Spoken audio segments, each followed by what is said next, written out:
Good morning, everybody. The Simple Handicap for Tuesday, January 28th, and we've made it to the end of another NFL season. Season number 7 of the podcast, officially wrapping up with this Super Bowl betting preview. For those of you watching on YouTube, you can jump ahead to different timestamps in the episode. I'm going to go through both sides of the football, offense and defense against each other. I'm going to give my top couple of matchups, things that I'm looking for in the Super Bowl. And then I'm going to give you my prediction for the final score. And I'm going to give you my favorite prop for the Super Bowl as well. And of course, as this is the Super Bowl, there's going to be plenty of things coming up in the next couple of weeks. So if anything does happen to change, maybe I'll add a video later. I'll add an audio upload to the podcast feed, or I'll put something down in the comments as well. We'll see how the week goes. A lot of that is obviously going to be tied into what happens on the service. We do not have a release yet on the side or total, nor do we have a release on any of the props. That could change as the week goes on. And I'll be able to talk about a couple things more if things open up and we decide not to have anything further on the service. Appreciate anybody who's joining live here for the final show of the 2024 NFL season. A few folks in the chat as well. As we go along, get your comments in, as I have with the last couple of playoff episodes, keeping these lighter and easier and a little bit more free-flowing than they typically are. Going to have a good kind of back and forth on this game as we go through both offense and defense for both sides of the football. And so if you have any questions as we're going live, happy to answer them as we go through. Before we start off, for those of you who missed the release show and the big news that came with it, there's now a sponsor of the RAS Picks YouTube channel, as well as all the media that we do, and that is oddslogic.com, which is real-time odds for all sports, 38-plus sports books, including all regulated apps, key offshores, and per-head shops as well. So you can get full coverage with live odds for all of the sports, full games, halftimes, quarters, full game alerts for injuries, news, everything that you need to know, and that all happens in real time. This is created by the guys who were behind the original Don Best that grew that product into what dominated the industry. So they fully understand what professionals need, but also now at the much lower price point, have a product that is serviceable for everybody. So it's something I would recommend everybody check out. You can head over to their site for a free trial, 7 days, using the referral code RAS, and you will also get a $200 credit to use towards any service option on the raspicks.com website. So that is, once again, oddslogic.com. You can get the benefits from that by using the referral code RAS. Okay. Here we go, as we'll start off with the Eagles attacking the Chiefs. And again, for those of you just joining in, these are going to be matchups and things that I'm looking for on both sides that I think are going to have a big impact in the Super Bowl between these two teams. I would encourage, if you want to kind of put these in the back of your mind, go watch other things during the weeks and the next 13 days leading up to kickoff. Have these in your mind. You'll learn more as the week goes on. Kind of have this just to frame maybe thoughts you might have about props, thoughts you might have about betting the game specifically, and just kind of walk through kind of how this could shape the game and how it could frame the game. And this maybe will help you kind of guide where you might be looking with specific players and things like that in this matchup. So when the Eagles are attacking the Chiefs, I think my biggest question is what happened to the Chiefs' run defense. Weeks 1 to 11, this is a Chiefs run defense that was number 4 in the NFL for rush success rate on defense. For years, with Spags as the defensive coordinator, this Chiefs team's biggest liability was the run defense. And what was enlightening and I think surprising for Chiefs fans and people betting the league was for the first 3 months of the season, I mean, this unit was so vastly improved and looked so different, and it became a strength of this defense. And then down the stretch, since that Week 11 game against the Buffalo Bills, I mean, this unit has completely changed, and it's gone from a big strength to a big weakness. And what surprises me about this drop-off for the Chiefs defense that went from 4th in rush success rate defense weeks 1 to 18 to 22nd in every game since, including games up to the conference championship on Sunday, is they haven't faced a big uptick in competition. In fact, in many ways, it's kind of been the opposite, where they faced a lot of really bad run games and a lot of really bad offensive lines. They played Houston twice. You guys have heard me talk about it. Now we see Bobby Slowick let go. It's the Texans' offensive line that was riddled with injuries. They had guys in and out of the lineup. They had incredible inconsistency from Joe Mixon. They couldn't get anything going. against the Chiefs, they found success on the ground not once, but twice. The Steelers were incredibly inconsistent running the football all season. Faced the Chiefs, no problem for both running backs. The Las Vegas Raiders with Sincere McCormick and Amir Abdullah had no problem running the football. Carolina Panthers found success as well. And so it's not like this drop-off for the Chiefs' run defense has come against an elite schedule. It hasn't been this big uptick. It's been the opposite. And the Chiefs' run defenses fell off in a big way. Philadelphia is going to be the top run offense they have faced all season long. It's going to be their biggest challenge. It's also by far the best offensive line that they're going to face. Now, injury up front in the middle for the Eagles, watching that injury at center, 2 weeks to recover. Still a question mark on who is going to start for the Eagles in the middle of that offensive line as we talk about it right now on a late Monday, Tuesday morning. So something to keep an eye on, but we saw it didn't have a big impact against the Washington Commanders. Completely different caliber of defense and completely different level of talent. But still, this Chiefs run defense has fell off the cliff in a big way the last couple of weeks. And so question number one, when the Eagles are attacking the Chiefs, what happened in this Chiefs run defense? And can we expect anything different in this matchup as well? Question number two that I would have when the Eagles are attacking the Chiefs is the Chiefs' struggles against opposing tight ends. How big of a game could this possibly be for Dallas Goedert and company at the position? Jalen Hurts has had a lot of hesitancy throwing over the middle of the field, but if the Eagles' offense is going to have success beyond the run game, they're not going to have a lot of success initially, I don't believe, throwing against these corners. Attacking the middle of the field has to be something Hurts is willing to do in this game and has to be something we see from the play calling be included in this game plan. The Chiefs, for the entire season, including the playoffs, are allowing 8 targets per game to opposing tight ends, 9 yards per target, and 12 yards per catch to the position. It's been a big problem for them all season long, and it kind of ties into the run game struggles they've had in seasons past and have had in the second half of this season. It's been something that's been an issue for them for a long time, and this year it's been a problem for them as well. Now, similar to the run defense and falling off a cliff, I would say there's a lot of noise in this too, trying to figure out what's going on, because when you look at the schedule that the Chiefs have played of opposing tight ends, it's been anything but difficult. They have not faced a lot of the top tight ends and a lot of the top passing games that target tight ends over the course of the season. In many ways, it's turned out to be quite easy. You can look at games like Baltimore way back when we go to September in week 1. Isaiah Likely had a monster game. You can go back to the 49ers game. George Kittle led all 49ers receivers, had a big game. I think to the Tampa Bay game where there were all those injuries for the Buccaneers, success came throwing over the middle, targeting the tight end position. And so this Chiefs defense hasn't been tested by a lot of great tight ends on the other side in opposing offenses. And I think this game matched up against the Eagles passing game, if Philadelphia is willing to incorporate it at a high level, if Jalen Hurts is willing to let those passes go over the middle, I think there's a lot of potential for tight ends for the Eagles to have a big game against this Chiefs defense. So the two questions that I have for the Eagles offense attacking the Chiefs defense: what's going on with this Chiefs run defense, and why has it struggled so much the last couple of weeks? And now it's stepping up in class a big way. And do we see the Eagles incorporate more tight ends into their passing game to attack this Chiefs defense, which has been an area of the field where the Kansas City defense has struggled consistently all year? Get to a couple of comments here in the chat before we get to the other side of the ball, where we're looking at what the Chiefs could potentially do when they are attacking the Eagles.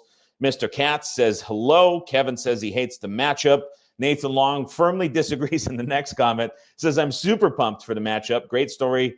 Lines to a potential three-peat and a first-time winning star, in quotation marks, a jab at Jalen Hurts, QB.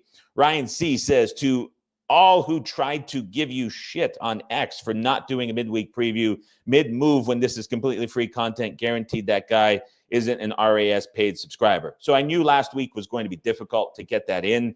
I am still not in the new place as well. I'm currently in an Airbnb downtown in Saskatoon. So there was a bit of a delay with the house. Lawyers are involved. We've got inspectors involved. I'm completely out of gas and energy when it comes to the house and the move. And so last week just got out of hand in a hurry. I will say something specifically, Ryan. I could understand why folks could be angry that there wasn't a follow-up preview to the reaction show that was published on the podcast feed last weekend. And I do feel to an extent that I let a lot of folks down. But since I started the pod in 2017, when we get into the final couple weeks of the playoffs, there haven't been more than 1 or 2 shows per week. I think it's very difficult to provide a lot of content that is new and different when you have 1 game or 2 games. And so it's a time of year where I haven't historically done a lot of NFL content as well. And so I kind of think that counteracts some of the things. Like in that live stream reaction preview that I did last week for the conference championship, if I was to re-record that on Friday or Saturday morning, I wouldn't be able to say a lot different than what I said on that pod as well. So it's really tough, I think, to do betting content for the NFL well later in the year. Maybe in the future, I change and become a little bit more general and a little bit more high level with these games, and it's not as betting focused of a preview. But for those of you who have followed the shows for a year, you know that like I'm up and rolling week 1 in August of the preseason, and we're playing 10, 12 sides and totals. And as the year goes on, it gets progressively less and less. So it is kind of an opposite mainstream media schedule here on the show and here on the channel for the NFL. Coinbit says, will the Chiefs be able to stop the tush push? Well, if the Eagles get in those short yardage situations, we haven't seen a lot of teams have success doing it. And so it's not like the Chiefs necessarily have a lot of personnel to, on paper, set up differently and have a big advantage against it. And so I don't have a great answer for that one way or the other. Rich says, thanks for the advice. Had Chiefs-Eagles Super Bowl preseason at 34-1. That's fantastic, Rich. Good cash for you on that one. In the bold prediction show back in August, it was KC winning the AFC, Philadelphia winning the NFC, meeting in the Super Bowl. So they were both sides on that hopefully folks were able to cash out too and negate that late season ad on the Buffalo Bills future. But you're in a pretty good position if you had all 3 of those futures, given the AFC matchup on the other side, where you're guaranteed one of the team. But good to see Rich was able to cash that. Hopefully other folks as well were able to do so. Ryan Roberts has me up on the big screen. I hope it's not 4K. You might be getting a lot of tight angle zoom ins on the face. And so glad to have you tuning in for another show here, Ryan, as well. Wag says, putting all the ref tin foil to the side, it is hard not to want to take Philly getting the points. There's been a lot of great content the last couple of weeks that hasn't come from me, especially last week, about how there was so much noise in these Chiefs numbers. And I saw later in the week, I want to say Friday or Saturday, there was criticism. I don't know if Warren posted it specifically or not, but there was about stats on roughing the passer and specifically against Patrick Mahomes. And somebody replied with a video, and they're like, which one of these should not have been a penalty? And they're pretty egregious calls, not in a bad way, but in terms of being the right call. And so penalties are something that are really difficult to research. There's a lot of randomness in them as well. And it's one thing to go to the box scores and pull yardage. It's another thing to pull up the videos of all of those, and you get a very different picture between both of them. And so I think everybody's tired of hearing about it at this point.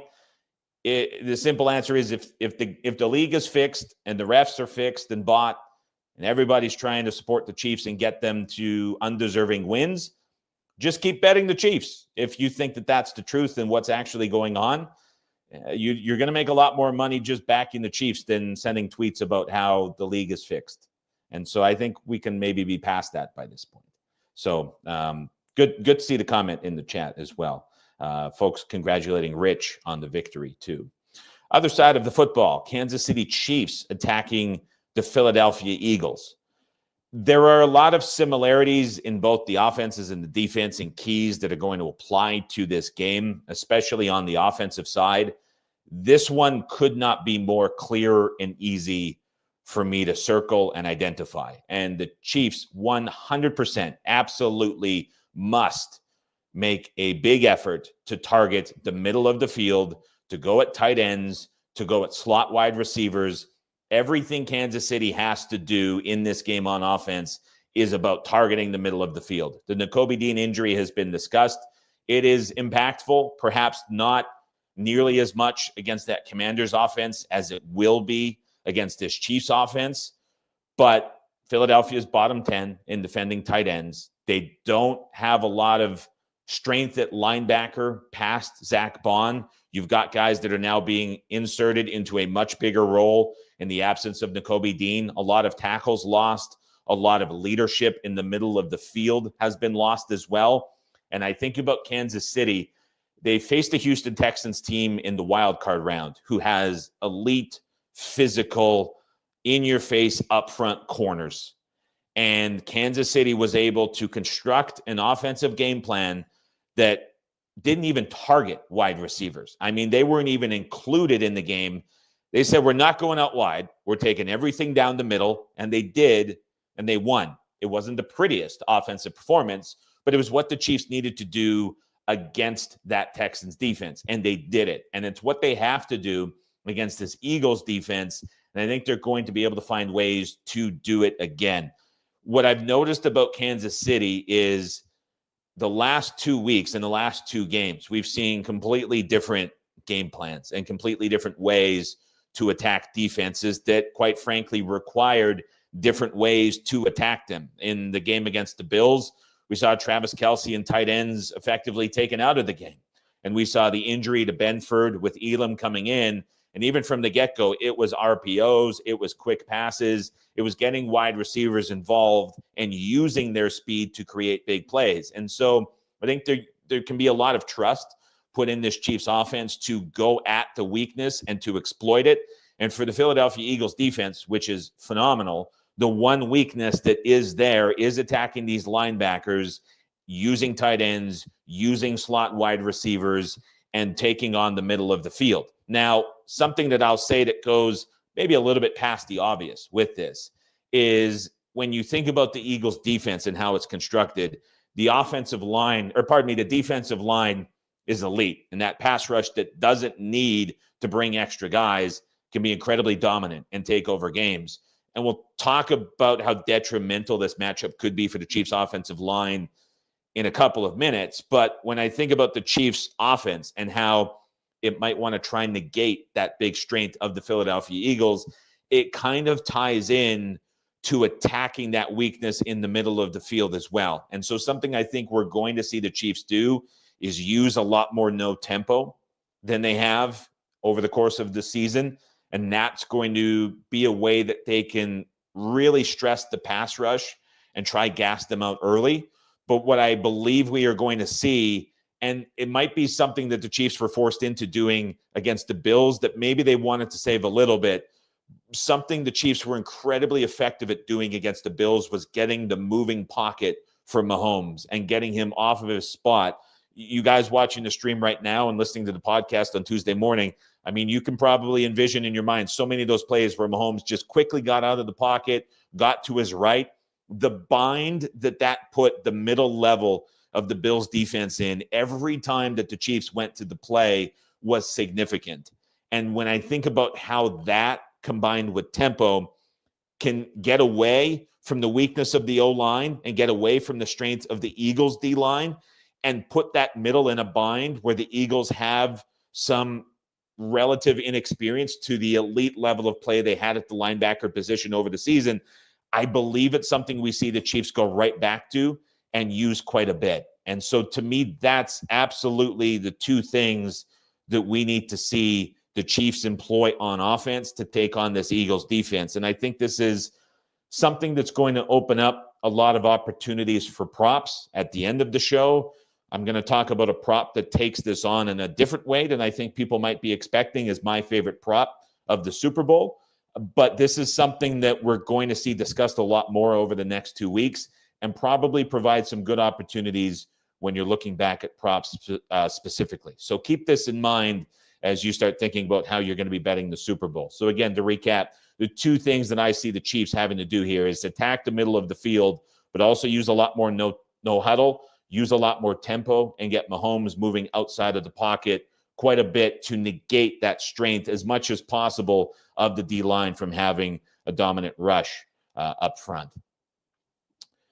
Flipping over to the defensive side of the football, the Kansas City Chiefs defending the Philadelphia Eagles. What do the Chiefs have to do on defense, or what is the big thing that I think we have to see the Chiefs lean on and the big advantage they might be able to create?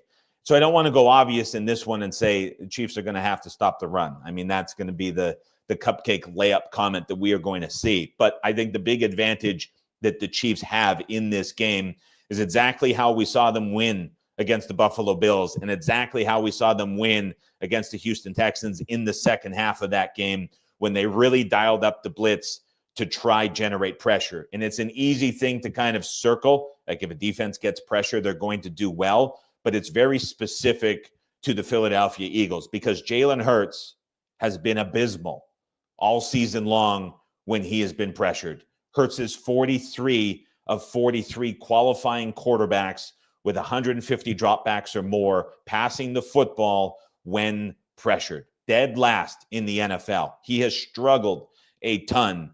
And there's more to it than this. When I think about the Chiefs blitzing at specific times to get off of the field and the extra looks that Spags is going to bring pressure-wise and blitz-wise to really stress this Eagles passing game and really try to stress Hurts in the pocket. Jalen Hurts has been holding on to the football a ton the last couple of weeks. There's maybe perhaps a blow in confidence. It's maybe injury related.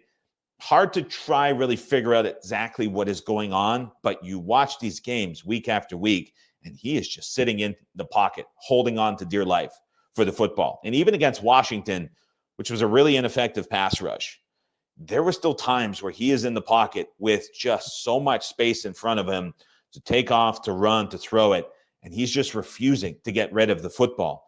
And so if specific Spags blitzes in this game can be dialed up at key times, which we know are coming, which we knew were coming every week of the postseason and in every big game since he's been the defensive coordinator, if they can dial those up more frequently, you're going to put Jalen Hurts in quite a big bind as he has a 40% pressure rate despite having this elite offensive line up front ahead of him. And so that's just a reflection of how long he's holding on to the football, how indecisive he has been. And when I think about the Chiefs' corners with Watson back, with another 2 weeks to get a little bit healthier, to get a little bit closer back to 100%, back to game speed, can McDuffie man up with Brown for the duration of the game and not concede anything? Probably not. Can Watson match up with Smith? I think so.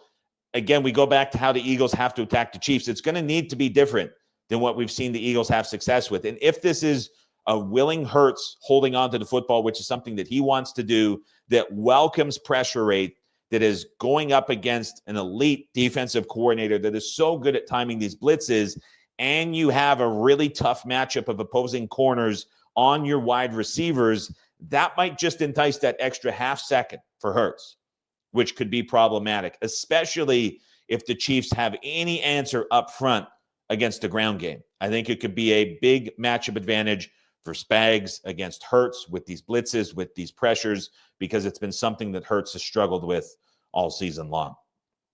When it comes to the Eagles defending the Chiefs, this is entirely about the Chiefs' offensive line, which to me is the biggest mismatch in this entire game.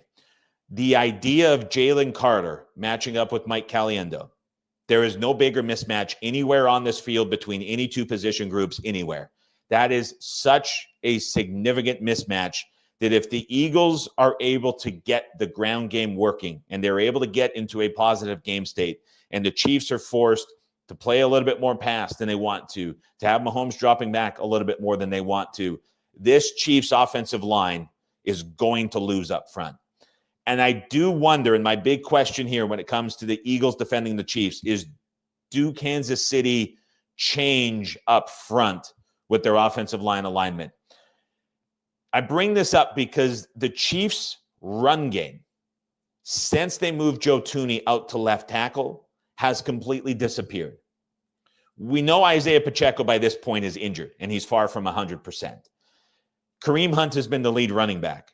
And if we look at since the Week 15 game where Tooney was kicked out to left tackle, at the numbers that Hunt has had on the ground running the football in these games, 11 carries for 55 yards, 9 carries for 20 yards, 8 carries for 44 yards, 17 carries for 64 yards. In total, 45 carries for 183 yards, 3.9 yards per carry. Will the Chiefs bring Tooney back to his natural position inside rather than having him at tackle to bring back the run game and provide more protection against the depth and the strength of these Eagles defensive tackles inside?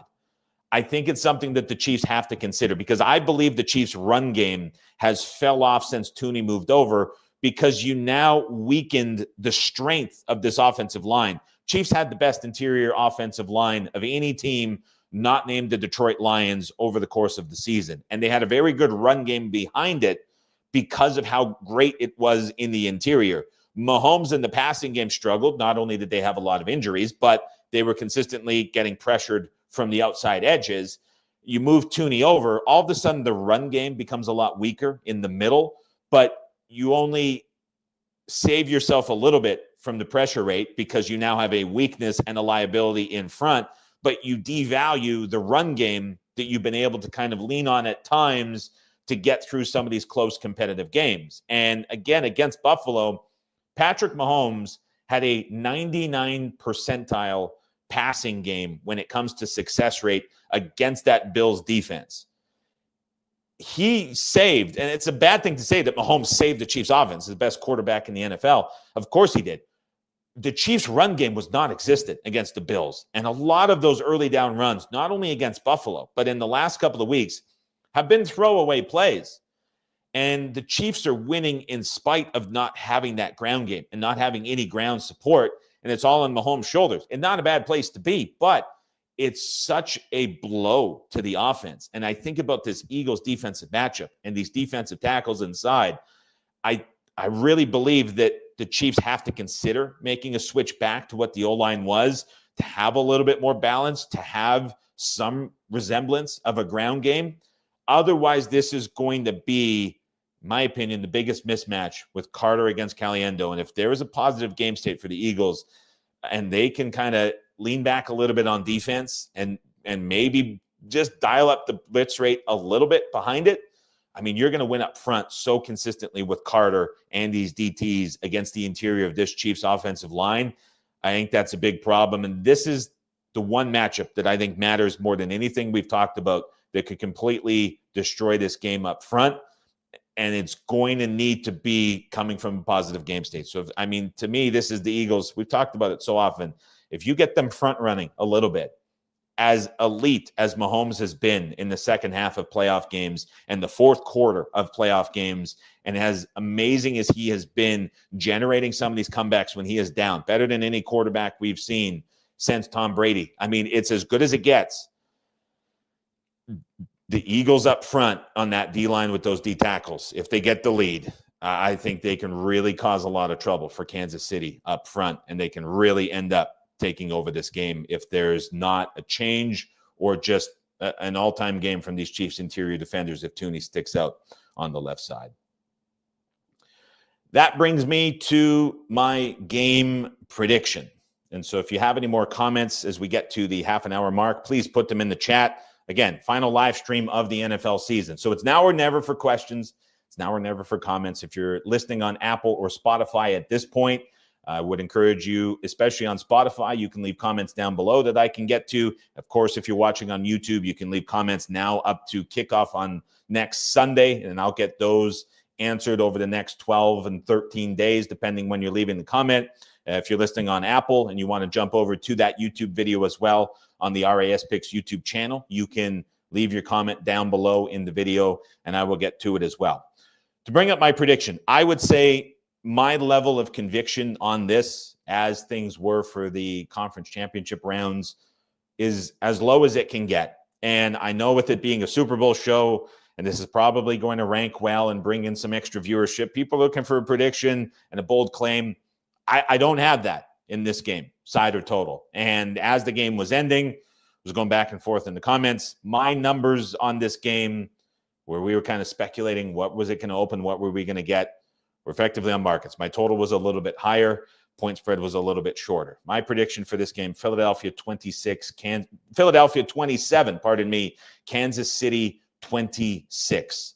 And again, this is low conviction. I do media training with a very popular sports broadcaster here in Canada. You know him, you see him on TV.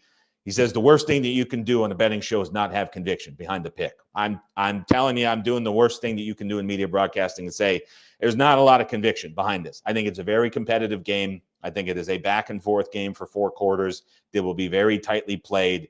But when I take a step back and I look at this and I'm going through offense, defense, offense, everything that I see about these matchups on the field skew slightly towards the Philadelphia Eagles. And the Eagles do have the biggest mismatch, in my opinion, of any position group on the field. If this gets into a positive game state early for the Eagles and they can just build a small lead, I do think we see the Chiefs offense struggle more than expected. So my prediction, final score for the Super Bowl, Philadelphia 27, Kansas City 26.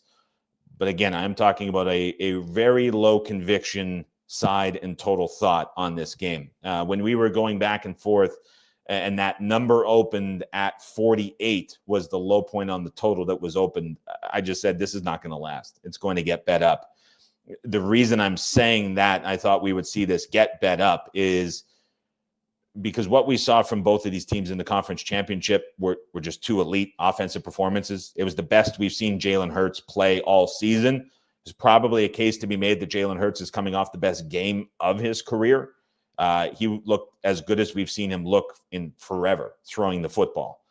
If that's something that is present, and the first playoff game where he looked as bad as any winning playoff quarterback we have seen in terms of EPA and success rate that won a playoff game, if that was rust, if that was post-concussion lingering perhaps a little bit, and now he's back to a level of play, if he can replicate anything close to what he did against Washington, I mean, this offense is going to be very difficult to stop, even for an elite Chiefs defense with Spags on the other side. And couple that with the Chiefs potentially, honestly, either of these teams chasing, that's a pretty appealing option for a total and a bit of a higher scoring game. And so that's why I have this prediction a little bit higher than what I was looking at for the total. And that's why I was thinking that it was going to get bet up. I think we could see this touch 50 between now and kickoff. But I do think that this is perhaps a touch higher scoring than the posted total is listed. Now, something I do have real conviction in, and something that I believe in quite a bit, is my favorite prop that is posted right now. And that is Zach Bond over 9.5 tackles and assists, minus 130. It's not a massive number for Bond. He's been priced at this multiple times over the course of the season, but I go back to how I believe the Chiefs have to attack this Eagles defense. Talked about it a little bit earlier. It's got to be no huddle from the Chiefs. It's got to be a little bit of tempo. It's got to be Mahomes moving outside the pocket. It's got to be throwing away from these corners, and it's got to be targeting tight ends and slot receivers over the middle of the field. And I do think the Chiefs try to get a little bit of the ground game going, especially earlier in the game, just to kind of negate things a little bit.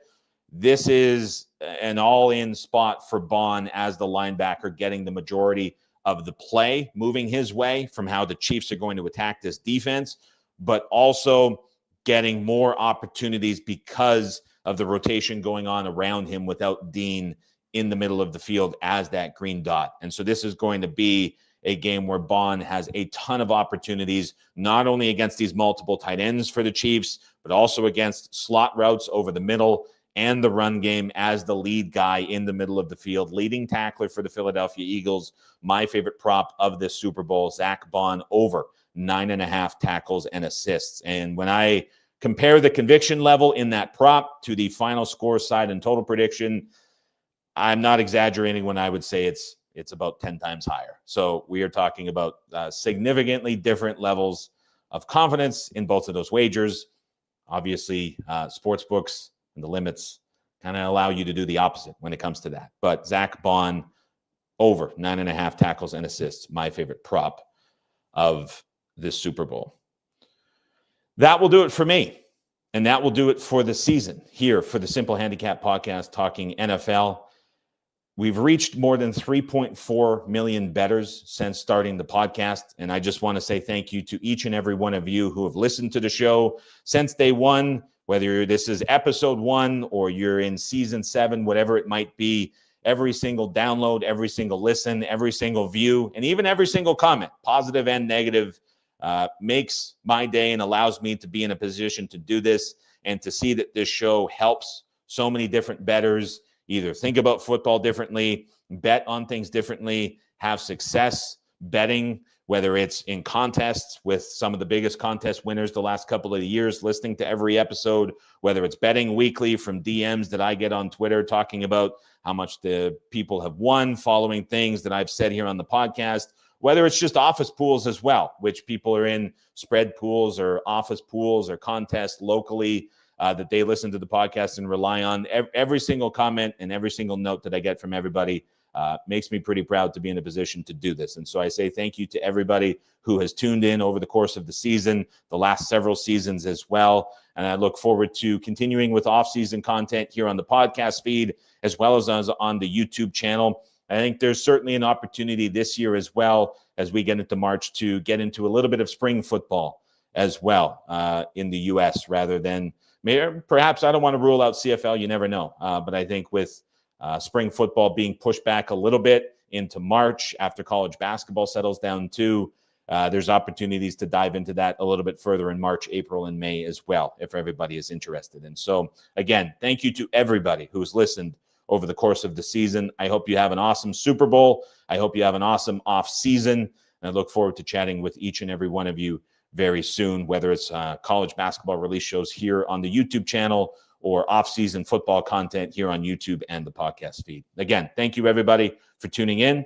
Thanks for tuning in all season. We'll chat to you guys again very soon.